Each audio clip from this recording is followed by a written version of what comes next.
Hi, Candace. Hi, Candace. Hi, Andrea. Hi, Dr. Graf. How are you both? Good, thank you. Good. How are you? Doing well, thank you. Thank you so much for joining me. I really appreciate it. Sure. So what's the biggest struggle for women? I think it's finding time and balance. We are jugglers by nature. We're multitaskers. Nobody monotasks. I've never heard of that.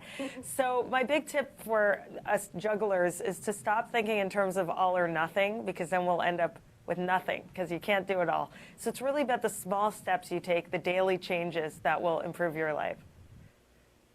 And do you have any tips to help women end the guilt associated with putting themselves first?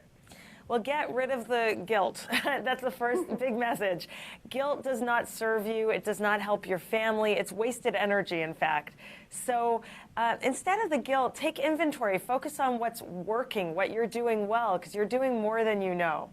And also, it's really important to feel comfortable in your own skin. This is all about empowering women to be themselves, to be their authentic selves. And you want to feel good inside and out. And Dr. Graf, who's a great dermatologist, can speak more on that. And what are some tips to reclaim your sense of self, and why is it so important? Well, from a skin point of view, it's very important, both internally and externally. You must take care of yourself. You have to be number one in your life. Otherwise, you're going to not be of any use to anyone else. So you really have to take care of yourself. That means having a good, healthy diet, and by that I mean a Mediterranean-type diet with lots of colors, vegetables, fruits. Drink a lot of water. Ditch the soft drinks, but drink water throughout the day. Most of us walk around dehydrated. Squeeze some lemon in it to make it even better. So that's going to give us an internal glow. And then you have to take good care of yourself on the outside. That means using good skin care.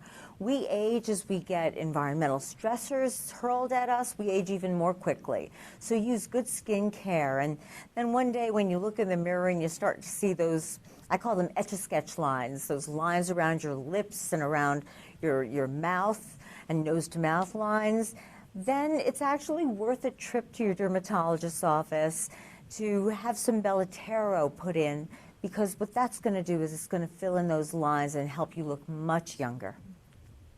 In your goal is to help women feel empowered and confident from the inside out, what are some other pick-me-ups or helpful tips to help women get back on their feet to start looking and feeling more youthful? Well, I think the biggest issue we have as jugglers is staying present. So any activities that will keep you focused on the now and not the 100 things that are on your to-do list will help. And that could be as simple as taking a bubble bath, going for a nice walk, reconnecting with girlfriends. The point is you want to feel like yourself and you want to stay in the now. Being present is the simplest way to practice gratitude. It's the simplest way to feel like you have control in your life. So that's always a good thing. Absolutely. And do either of you have any additional tips or information you'd like to share with us? Well, the website of Bellatero, for those who are getting those Etch-a-Sketch lines, is www.bellotero, BELOTERO.com. And you can check out my advice. I wrote a book called Cheat on Your Husband with Your Husband, and I have plenty more tips on how to keep the passion alive and find more balance. Well, thank you, Andrea. Thank you, Dr. Graf. I really appreciate you both taking time out of your busy schedule to speak with me this morning. Thank you. Have a great afternoon. You too. Thank you. Thank you. Bye-bye.